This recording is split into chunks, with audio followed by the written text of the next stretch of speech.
So ఇప్పుడు ఆర్థిక శాఖ తెలిపినటువంటి ఈ ఆమోదానికి అనుగుణంగా గైడ్లైన్స్ వస్తాయి. ఈ గైడ్లైన్స్కి అనుగుణంగా రిక్రూట్మెంట్ అనేది జరుగుతుంది. ఇప్పుడు 10,954 పోస్టులు అనేవి కన్ఫర్మ్. సో ఈ మార్చ్ 6న ఏం చేశారు అని అంటే ఒక క్యాబినెట్ మీటింగ్ జరిగింది, క్యాబినెట్ సమావేశం జరిగింది. ఈ క్యాబినెట్ సమావేశం సీఎం రేవంత్ రెడ్డి గారి అధ్యక్షతన జరిగింది. సో ఇలా జరిగినటువంటి ఈ సమావేశంలో ఈ పోస్టులను ఆల్రెడీ ప్రకటించిన తర్వాత చాలామంది అనుకునేది ఏంటంటే ఇవి పాత వారికి కొత్త వారికి అవకాశం లేదు అని చెప్పేసి అనుకున్నారు.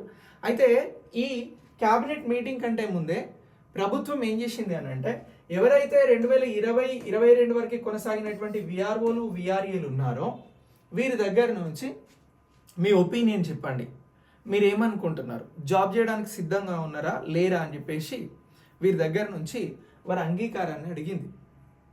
వాళ్ళు అడిగితే అందులో ఎంతమంది అని అంటే దాదాపు 9,654 మంది మేము ఇంట్రెస్టెడ్గా ఉన్నాము అని చెప్పేసి వచ్చారు.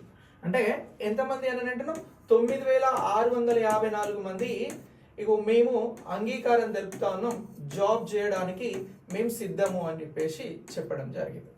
అయితే ఈ 9,654 మంది ఎవరైతే ఉన్నారో ఇందులో చాలా మందికి అని అంటే సుమారు ఒక 3,654 మందికి ఇంటర్ లేదా డిగ్రీ అనేటువంటి సర్టిఫికెట్స్ లేవు.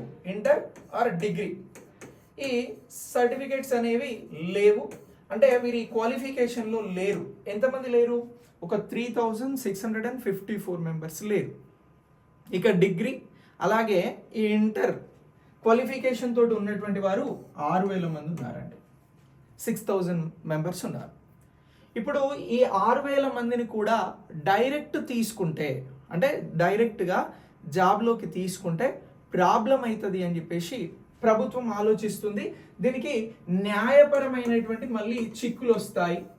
సో ఈ న్యాయపరమైనటువంటి చిక్కులను ఎదుర్కొనాలి అని అంటే ఈ 6,000 మందికి కూడా ఎగ్జామ్స్ అనేవి కండక్ట్ చేయాలి, ఎగ్జామ్స్ పెట్టే వీరిని ఉద్యోగంలోకి తీసుకోవాలి అనేటువంటి ఒక ఆలోచనలో ప్రభుత్వం ఉన్నది.